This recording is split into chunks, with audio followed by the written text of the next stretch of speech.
Hey, you guys, just wanted to let you know we have an amazing show called The Game Changer Show each and every single Wednesday at 6 p.m. GMT, where we interview entrepreneurs, athletes alike.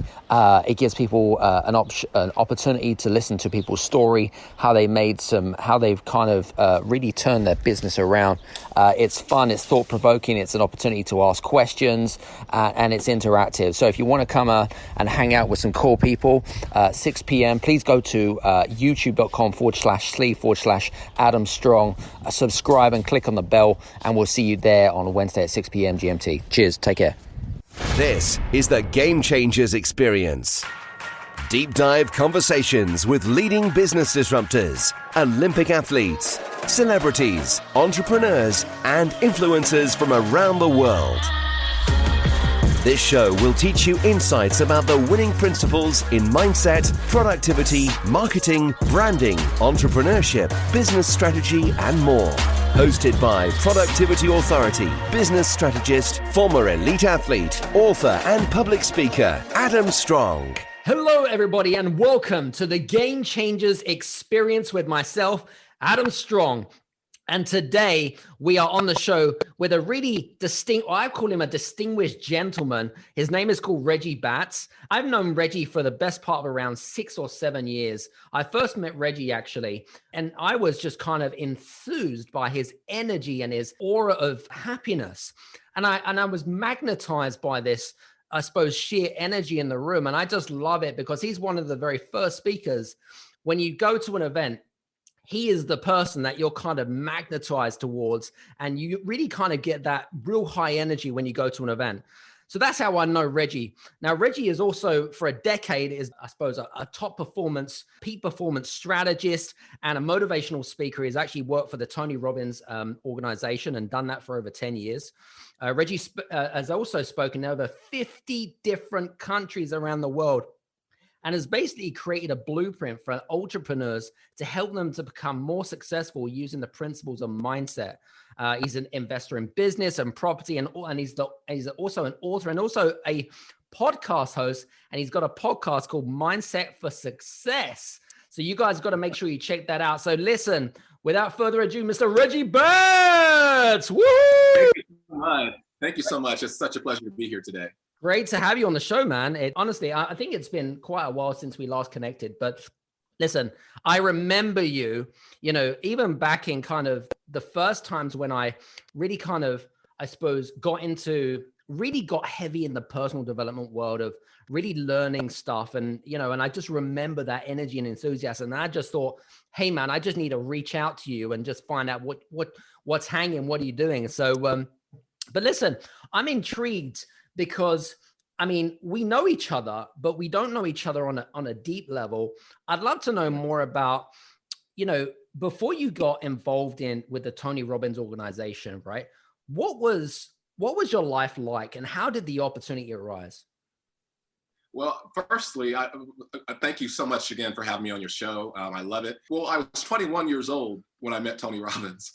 I was literally 21 years old, and I was fresh out of college, fresh out of university. I had no idea what I was going to do with my life. The peer group that I had, they just, great people, but not achievers or overachievers, if you will. Be very careful with my words. So I was up at about 3 o'clock in the morning, and and on top of it all, I had just had an appendectomy. My appendix was really close to rupturing. So I had a lot of time on my hands, and I was in my room. I was about 2 o'clock in the morning. I'm watching TV, and I see this guy on TV, and I felt like he was talking directly to me. And it was actually Tony Robbins. And I remember my parents told me that I could pretty much live anywhere in the country. They would support me for 6 months because they were moving from Los Angeles, where I was born and raised. They were moving to San Diego. Right. And I made the decision that wherever Tony Robbins was, because I felt he was speaking directly to me, I felt like I had a connection with him, although I never met him. I said, wherever he is, whatever state he's in, that's where I'm going to go. Wherever city he's in, that's where I'm going to go. So I called their offices, and I found out that Tony Robbins was located in San Diego. That's where my parents were moving. So I moved in with them. And 2 months later, I was in the organization. I kept writing letters. I kept going there every day. I would wait by his car every day. And I knew it was his car because it was a black Bentley and it said Firewalker on the license plate. So I did what I could. I did what I could to get my foot in the door. and made it happen. Very And cool. the rest is, and I was with him for over a decade, over 10 years. And I sat on the senior management team. I managed a pretty large department. What do you think Tony saw in you that he didn't see in others? Well, I don't think it was just Tony. I think it was, the organization, because I was in the organization before I met Tony. Right. He wasn't the one who brought me in. He was the inspiration that brought me in. And I think what they saw, I think they saw a kid who was hungry. I told them I would sweep the floors. I just wanted to be in that environment. And quite frankly, I didn't even know what I was interviewing for. I really didn't. I just wanted to be in that environment. And I stressed that a lot. And it's so funny because they hired me and I had no clue what I was doing. And what I started doing, I started setting appointments for the field sales reps. I was calling Fortune 500 companies, and I just really worked my way through the organization until I made it to the senior management team. So what I liked about the organization is that they brought people in and they promoted people, not based on where they were, but based on where they thought they would end up. And I think that was a good philosophy that they had in the organization. Excellent. And I guess it kind of matches your values as well in a way, doesn't it? And, if you're because I think, it's what's really important, especially when you're young. You make a lot of mistakes, don't you? And if you're attracted by a certain, I don't know, light bulb moment, or I guess, you go back to, you're a smart guy, you were pretty smart. You grew up pretty quickly at the age of 21. I know that many 21-year-olds, they're bumming around, right? They're wasting their life away, maybe in a dead-end job or whatever it is. But I guess you made that realization pretty early on. So I guess you got to be pretty thankful for that, right? Well, I think when you're young, you can take a lot of risk. I think you can take a lot of risk when you're older as well. But I think you can take more risk when you're young. And I didn't know what I didn't know, and we hear that all the time. And pretty much, I had a mindset of an employee, not the mindset of an entrepreneur. And I slowly gained the mindset of an entrepreneur. And I was an entrepreneur within Tony's companies, because he was also launching new companies under the Tony Robbins brand, which I helped launch. And it really, the executive team that I used to work with, they used to tell me all the time, make decisions like you are the owner of this organization, or like you are a partner in this organization. And that's what really gave me the entrepreneur mindset. And since then, I've just been fascinated by successful people, not by their success, but on the journey it took for them to get there. What did it take to get from here to here? What did they have to do to close the gap between where they were and where they wanted to be? And that's what I'm really, really fascinated by, especially those stories of individuals who came from nothing or came from humble beginnings, and they really make it to where it is they want to be. Some people have it easy, and that's not a problem. And some people have it a lot tougher. You just have to work hard. But I think that we all have, no matter who we are, where we're from, what color we are, what our religion is, none of that matters. What matters is, what are you going to do? Because we all have an equal chance of crossing that goal line. Love it. Very good. Good perspective. I know that you do a lot of speaking, maybe more virtually now than you ever have done. But when it comes to performing on stage, now I know this from experience because I've been there with you. But how do you feel when you go on the stage? And what is your goal? What is your goal for your audience as such? Is there anything that you have in mind before you go up on the stage?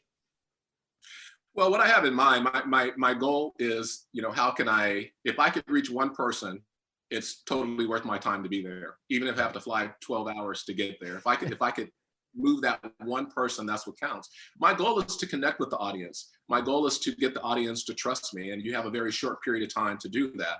And I think that I've been able to sustain the coaching and the speaking that I have, because I've never betrayed that trust with the audience. I've never betrayed that trust with the people that I'm coaching. And therefore, people tell me anything. I meet people on the plane and they tell me things they haven't told anyone in their families before, because I have a way of really connecting with people. And I'm not sure if that's something that you can learn or if it's just part of the DNA. But, and you use it for good or you can use it for evil. And some people use it for evil, right? Some people use it for bad things. But I think, the more you use it for good, like I do, the more connection you have with people, and you never know who you're going to meet. You never know what you can do for, in their life and their business, and vice versa. So it's all about building relationships and nurturing those relationships, not for anything that you can get from the relationship, but what you can give. Yeah, absolutely. I so agree with what you're saying. I remember when we did a couple of virtual summits that we did this week, this year. And Bob Berg, who you will know, he wrote a great book called The Go-Giver. And, you know, He talks about the importance of serve without expectation and you shall receive, you know, and we're kind of in this arena of the more that you serve is the more that you get back in life, whether it be, you know, and you're probably a big believer of this, of the whole kind of power of the universe, right? Without being kind of woo-wooing. I mean, you've probably studied this kind of stuff hanging around with all these guys. What do you think? Well, you know, it's true, you know, and imagine if we all had that philosophy in business, how businesses would flourish. You know, imagine if salespeople, you know, when I'm coaching salespeople, I tell them, don't focus on how much money you're going to get out of the person. Focus on making sure that you're going to give them value to meet their specific needs. The money will always follow. If you chase the money, you'll never get it. You know, chase the experience, and you chase, you know, and you make sure that you give people massive value. The money will always follow. I promise you. And that's the way and that's sustainable. If you do it the other way, it's not sustainable. Short term, it might work, but long term, it's not going to work. And yet we live in a society where people are so skeptical anyway. You know, people are always looking for a reason not to engage with you.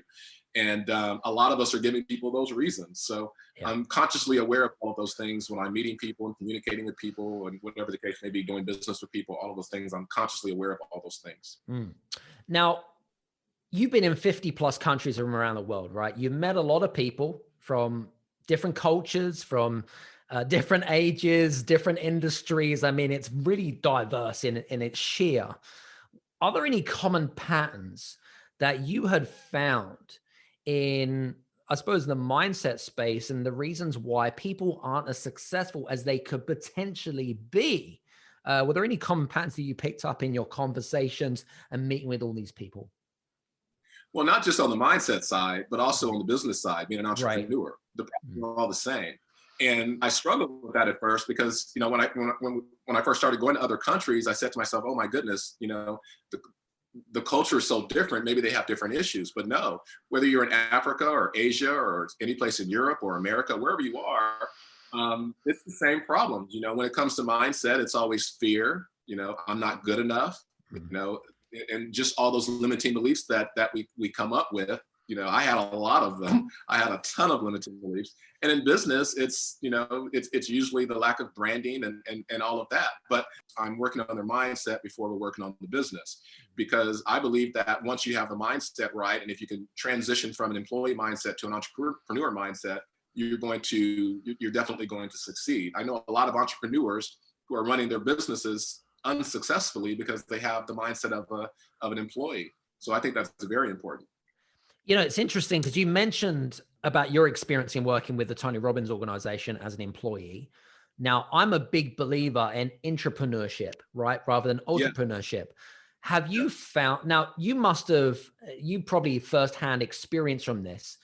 There are probably a lot of intrapreneurial skills that you had developed. What did you find, especially with maybe some of our listeners that are maybe making that transitional phase from the employee or the entrepreneurial stages into entrepreneurial stage? Any advice of people making that transition, and what did you find in your journey? Well, it's just part of your decision-making process. You know, I've always been trained since the age of 21. You never present a problem unless you can accompany it with two solutions, right? Most people don't do that. You know, in my office, I would tell my people, you know, before you come to you're welcome to come into my office anytime, but I always want you to have a solution to whatever problem you bring my way. Entrepreneurs do that because entrepreneurs are problem solvers. As you know, the people who make the most money in this world are the people who are solving the biggest problems. True. So I train my people, I coach my people to be problem solvers. And a lot of times employees are in an environment where they can't be entrepreneurs. They get in trouble for being entrepreneurs. But that was an environment where they strongly encouraged it. And I think a lot of companies are doing that now because you're basically teaching people to make their own decisions as long as they reach the same outcome in the company, and as long as they do it with the highest integrity. Yeah, and so that's one of yeah, that's true. Now, I was going to actually say to you, because I know that you work very much in you do a lot of stuff on mindset, and mindset's just such a broad term, isn't it, Reggie? It really is. It's such a minefield, and so, there's so much talk about, oh, you need to have the mindset, and whatever it is. But let me ask you a really interesting question here. From your perspective, what is a mindset, number one? And number two, how does one get good? And let's ask the first question first. What is a mindset to you? The mindset to me is what literally controls every decision that you make, every feeling that you have, every result that you get, every failure that you get, literally, right? So in a nutshell, your mindset is how you interpret everything that's going on in your life, your decision-making process, all of that. How do you make it better? You make it better by putting yourself in an environment that's conducive to that, to whatever it is you're trying to achieve. If you want to become a successful person, and if you're hanging out with people who are not successful, it's probably not going to happen. I learned that the best way to become who you want to become is to align yourself with the people who are doing it. But the key is to align yourself with the people who are doing it successfully, because there's a lot of business owners that I talk to. They're receiving advice from people who either don't own a business, or they're taking advice from people who own a business, but their business is not doing as great as the person that they're trying to give the advice to. I agree. So you have to sit on the shoulders of superstars and the movers and the shakers, and that's why, when I wrote my book, Mindset for Success, it's not because I'm so smart. It's because I've interviewed and aligned myself with so many people who are wildly successful, and they all have the same disciplines. They wake up. I want to know what time they wake up. What are they reading? What do they watch on TV? What networking groups do they go to? What are they wearing? How do they present themselves? And I did all of those things. And one of my mentors at Tony Robbins, someone who I'm very close to, his name is Michael. I wanted to be like him. He was my mentor at the organization. I sat with him in negotiations, and the more time I spent with him, the higher my confidence level went up. Right. And that's what we have to do. We have to really align ourselves with people who are doing the things that we aspire to do. That's so easy. And it's something that we've been hearing all of our lives. But think about, parents, and, if you see your children, playing or whatever outside, and if they're playing with the kids who are considered the bad kids, what are you going to do as a parent? You're going to make sure that doesn't happen, because you want the kids to be kids, right? True. Well, the same thing happens with us. Who you align yourself is who you become, and you know that as well as I do. That's a good point. Okay, that's a really good thing. You mentioned about mentors, and is a really interesting point. And I love the fact that you mentioned about the fact that you had a mentor in the Tony Robbins organization. Did you feel, and this is a really interesting question, can we become too reliable on a mentor? And because, from my perspective, is that sometimes we want to become like our mentor, right? We want to emulate, and we want to not copy them, but we want to kind of live in the shoes of our mentor. But can that be a burden on our success, number one? But number two, is there a downfall to that? Because it's a bit like, like if you take a baby or a child, right? And it's a bit like kind of in the separation stages of when a child, a young toddler, and they go to kindergarten, right? And it's like, oh, mommy, daddy, I don't want you to let me go. Oh, mommy, daddy, right? It's kind of that type of analogy, if you like. Is there a downfall to that? Yeah, there could be. I mean, some people are like that with their coach. Right? It's so true. Their coach, and they their coach goes on vacation, and then when something happens that's not good, the coach gets the blame or whatever, right, because they couldn't contact the person. But I think it is. There could be a downside, and that's a really good question. No one's ever asked me that question. That's a great question. And there could be a downside to that. But what you have to do is you have to understand that person is there as a leader. That person is there as an example in your life. And just using the metaphor, they're going to help you to become a singer, but you don't have to sing the same song, and you don't have to sing the song in the same key. Right. And I think that's where the difference is. And it's funny that you mentioned that, because I struggled with that a little bit, not attaching myself to the person, but I wanted to be just like the person. And I was not myself anymore. So, so I became myself. I became myself, and I just, used that person as a mentor in my own life. and just applied it to my own goals and my own actions. So I didn't have to do exactly what he did, but I had the same disciplines. I used the same disciplines, like, waking up early, staying up late, Right. Networking groups that he was going to, and things like that. Okay, that's good, because I mean, habits and disciplines and routines, it's good to, I suppose, see what successful people are doing, which is important. The other thought process that I had when you were just kind of talking actually was, I don't know if you've been kind of asked this question, but in terms of like, my thought process was, well, can our mentors and our coaches that we have in our lives, can they become idols? And is that relationship, can it become unhealthy?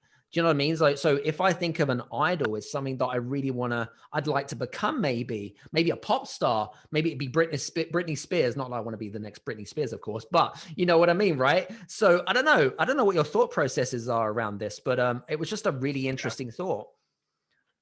Well, I think people just want to be like their mentors. I don't, you go to the gym and you hire a personal trainer, you want to kind of look like the personal trainer, but you don't want to be the personal trainer because you have your own personality and everything. So I've never met anyone that was in that scenario that you're talking about. I've never been in that scenario, but I'm sure it happens. But if you have a really good coach, that shouldn't happen.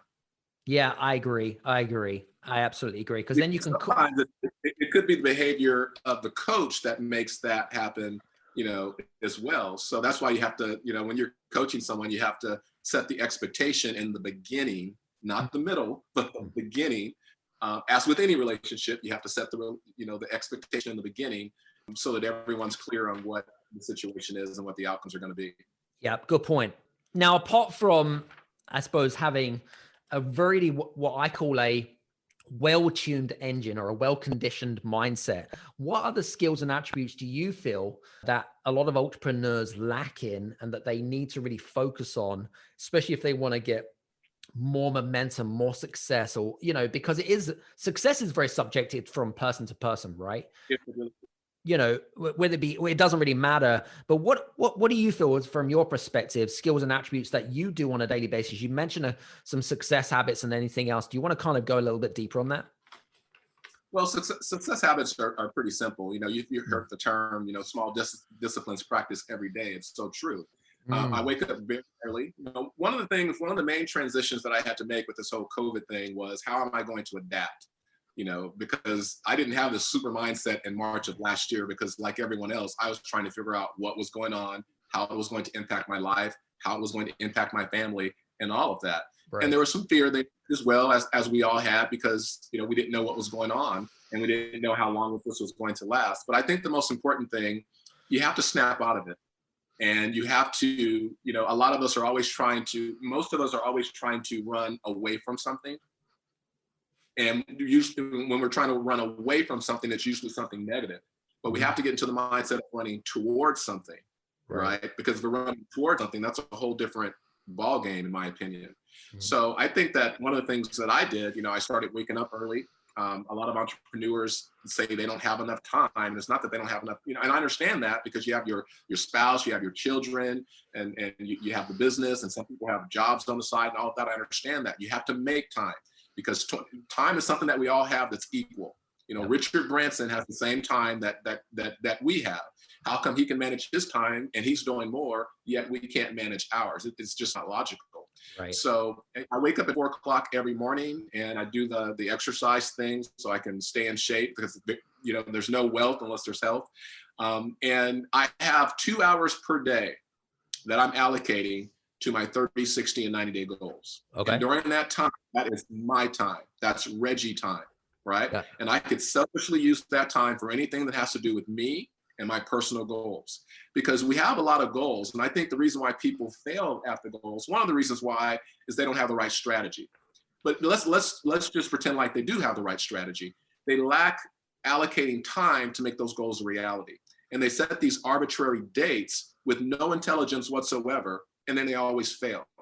So when I don't set arbitrary dates, I work from the goal, I work my way back. I know exactly how much time it's going to take. If I have to, if there's other people that I need to enroll in helping me make this goal a reality. I know not everyone is reliable, so I allocate more time for that, right?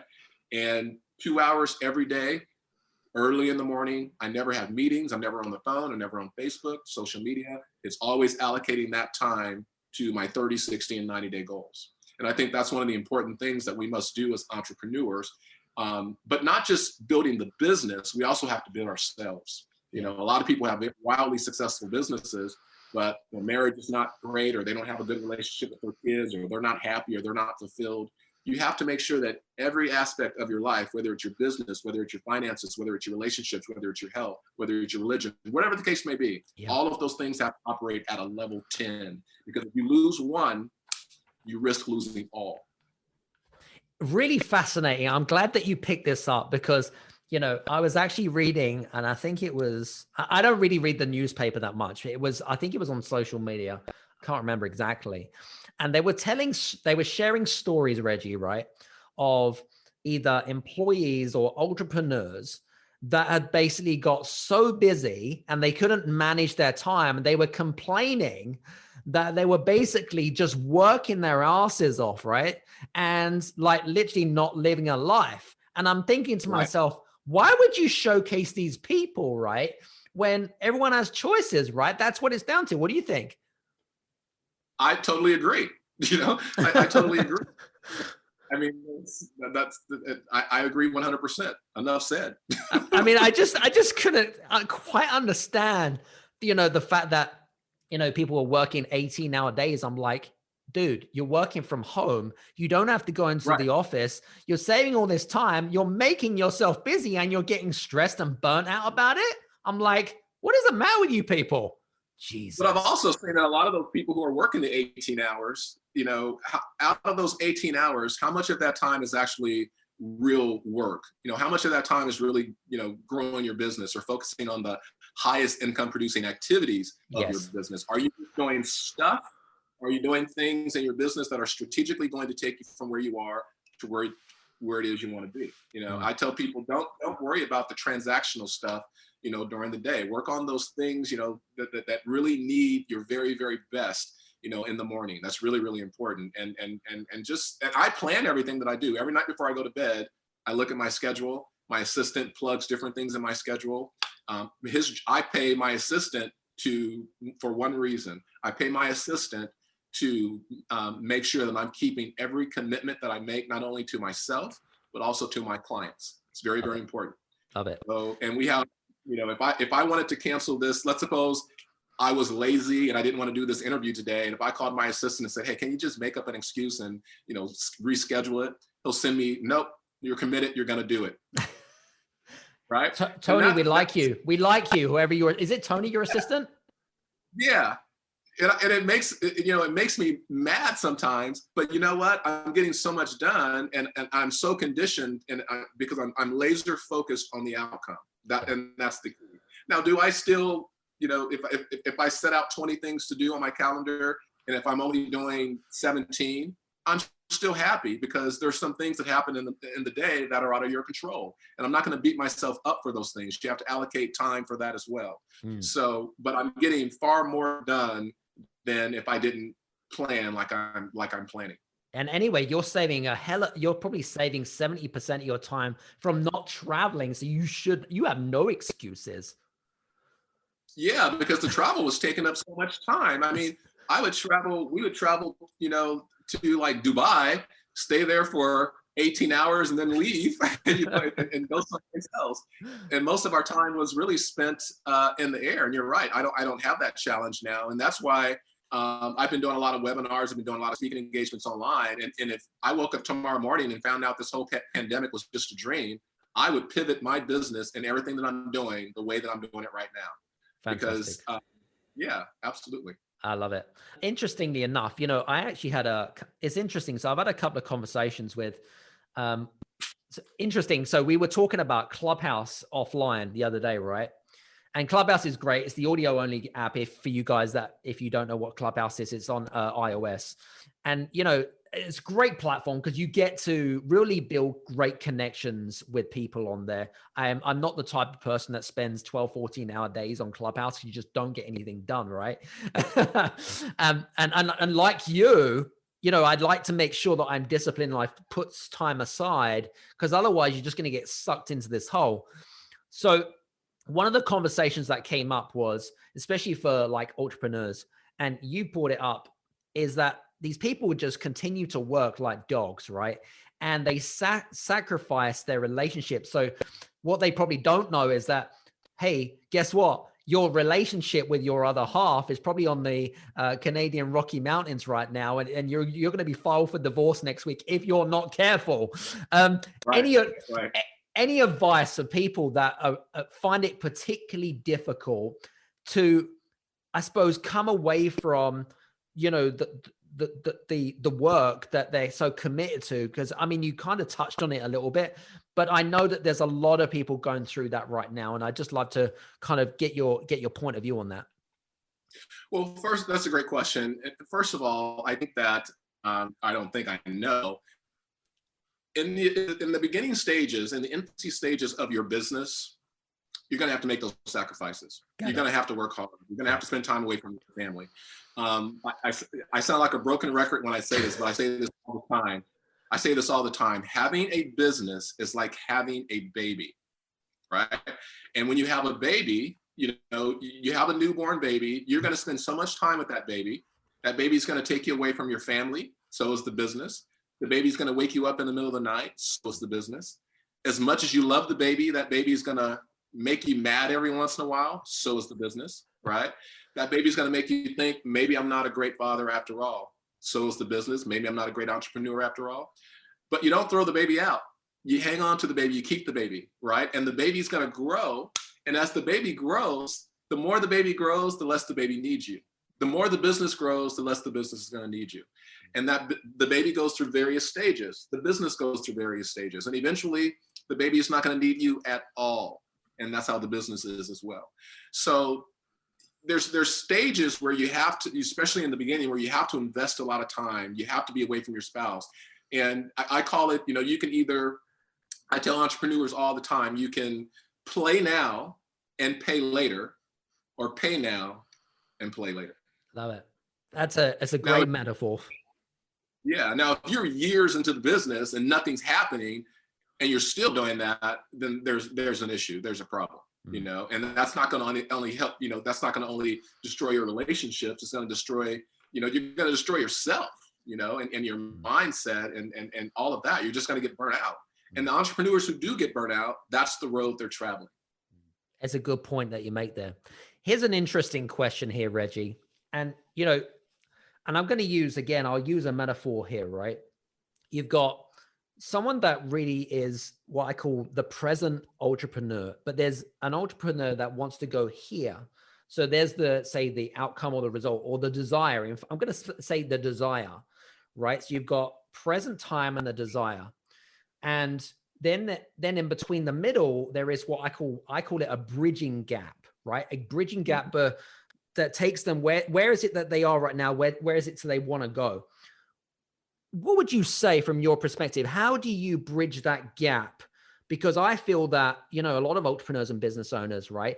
They haven't quite mastered how to bridge that gap. And that's why they kind of stay still, or they get stuck and they hit a load of blimps or roadblocks along the journey and stuff like that. And they kind of give up.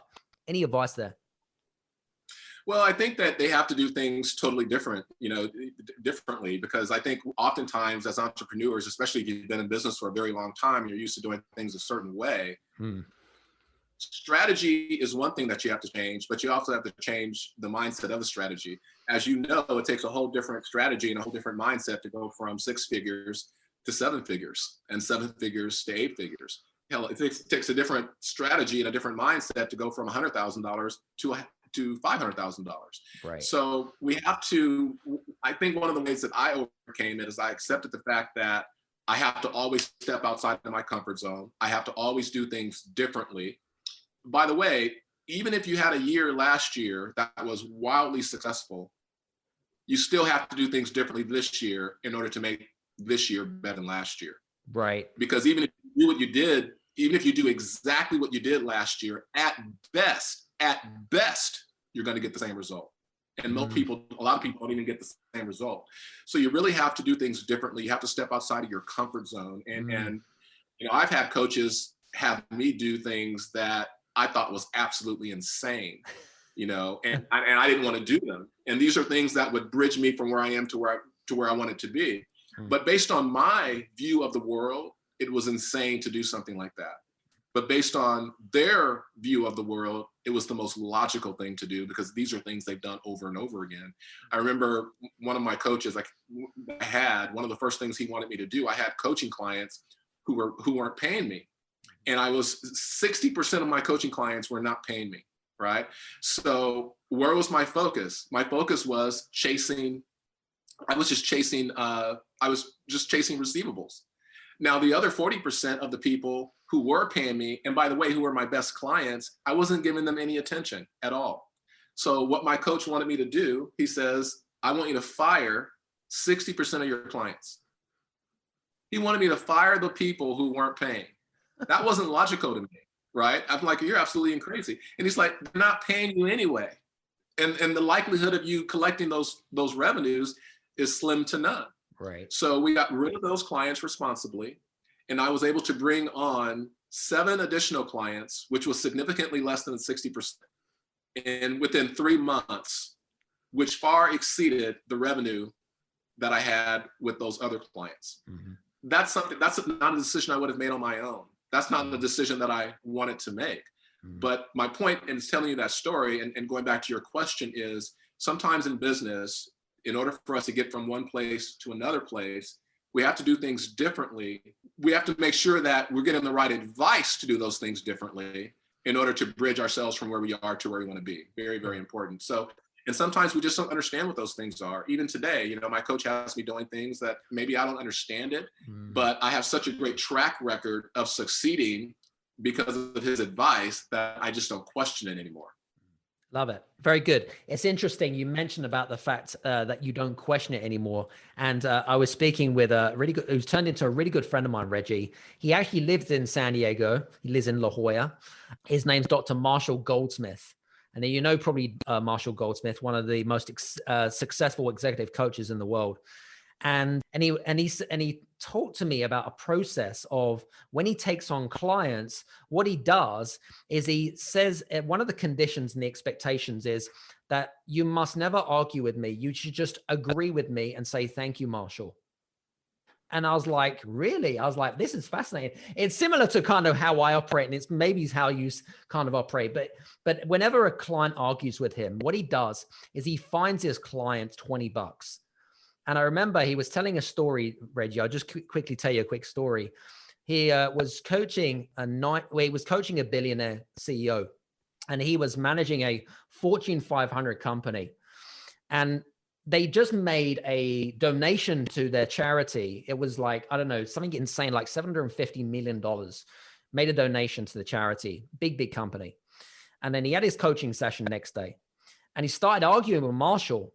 And every time he, called up on his BS, he would fine him $20. And at the end of it, he said, right, you owe me $400. And the client turned around and said, wow, that's expensive. And he goes, well, hang on a minute. This $400 that you're being fined, we're going to be giving it to your charity.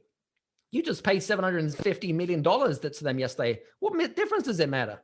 He goes, the only difference that matter is because you're losing. And people don't like losing, right?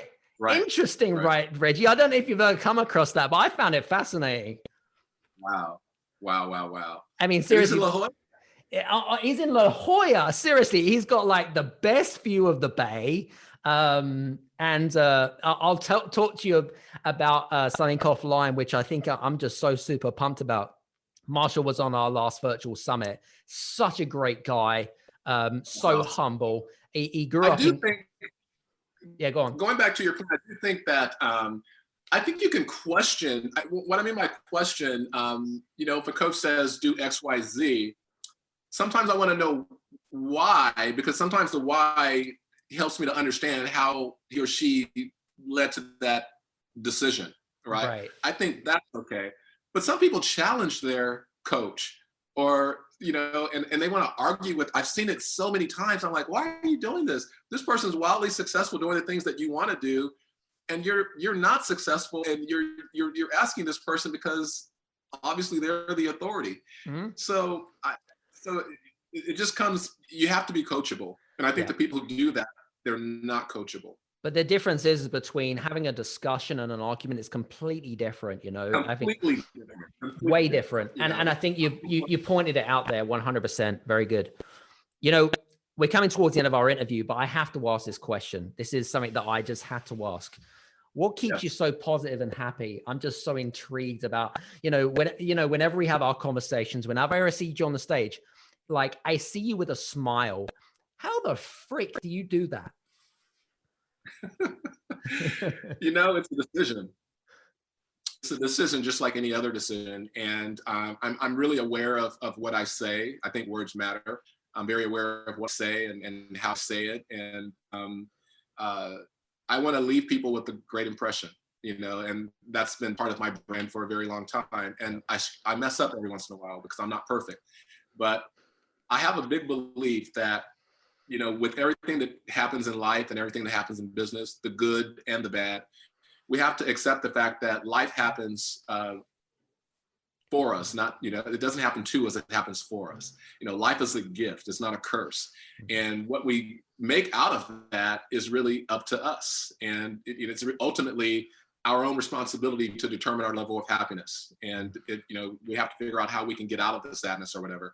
So I just like to be a light to other people. And it's a choice that we make. It takes far less energy to be in a good mood than it does to be in a bad mood. It takes far less energy to have a happy mindset as opposed to a sad mindset. And I think that's just been a part of me. Yeah. And I align myself with really good people. I align myself with people who are doing the things that I aspire to do. I align myself with people who are also happy. And, because like I said earlier, your environment has a lot to do with everything that you're doing. And this is the way you get results, right? This is the way you get results. And I see people like Oprah or Richard Branson or people at that level, they're kind of the same way. It's like they're regular, they have a high level of success, but they just seem very grounded, and it's like, and that's where I like to be. So it's something that we can control. It's not hocus pocus. You don't need to get a coach on that. It's just make the decision, snap out of it, and just make it happen and do whatever it takes. It's interesting when you said that about the environment, because one of my mentors, he says, Adam, environment dictates performance. If you're in a bad environment, then you're going to perform badly, right? And normally people, and I so agree with it, and it so kind of resonate with me, and it was like, bam, and this is the reason why we ended up being here in the Mediterranean, because like what brings me energized and it helps me, gets my blood pumping full of really fresh oxygen and gets me out of bed really quickly. And, it's about the environment that you're in, right? I mean, you're in sunny San Diego, all year round sunshine. I mean, you couldn't ask for much more, right? Similar to me. So I absolutely agree. And now I don't know if your book has just come out, but tell us some more about is it your new book? Is that correct? Yeah, it's been out for about a year and a half, almost 2 years now. It's called The Mindset for Success. And it's really a book. It's a book. When I wrote it, I said to myself, I want a 16-year-old and an 80-year-old to both perceive this. I mean, to both learn from it, right? So I wanted to make it an easy read, but I also wanted to put some substance in there. I interviewed a lot of people for the book, and it's just been my experiences from my time with Tony Robbins up until now of what it takes to really be successful. And I've met a lot of successful people in my life. I had a lot of great mentors in my life who were very successful. I had a lot of coaches in my life who were very successful. And I noticed that they all do the same thing. They all have the same disciplines. There's no secret to success. Success is not easy to accomplish, but if you just do those simple disciplines, those small disciplines every day, you're going to get there. And success means something different to all of us. Like you said, success to me is something totally different than it is for you. For me, it's freedom. I like freedom. And I like doing what I want, when I want, how I want, and with whom I want. And that's what success is to me. Yeah. And so mindset for success is really about developing disciplines of successful people and how you can easily make that happen. Yeah. And I totally agree with you with all of those things, because they are similar to that. That's probably one of the reasons why I had to get you up here on the show, purely because we have similar values. And, and people that have similar values, I'm not being funny. They're the ones that are generally the more successful people in life. They're the ones that have a good outlet. But it's not just about creating wealth. It's about about serving others. It's about showing up, right, and living a happy life. That's kind of, to me, that makes sense, right? Absolutely, and it's important to do that. And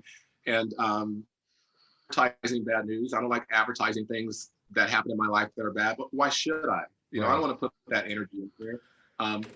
So I just, some people put things on, put their problems on Facebook, and, they get all this engagement because, they're putting all this negative stuff out there. And, right. And quite frankly, I think people like it because they're happy that it's them, and they're happy that it's you and not them, It's crazy. I mean, who wants drama? There's enough drama out there. I mean, come on, we've gone through so much drama anyway. Jesus. That's why I don't watch TV too much. You turn the TV on, it's all negativity. And I wrote down all the things that are negative in my life, and I got rid of all those things. And I tell people, fire those people in your life that are negative. It's tough enough to achieve greatness with positive people in your life. It's nearly impossible with negative people in your life. Fire those people. And I know that sounds harsh, but achieving your goals and building a business and achieving greatness, it takes time to do that, and it takes discipline, and it takes a good mindset, and it takes a lot of effort. And if you're in a cesspool of negativity, it's just not going to happen.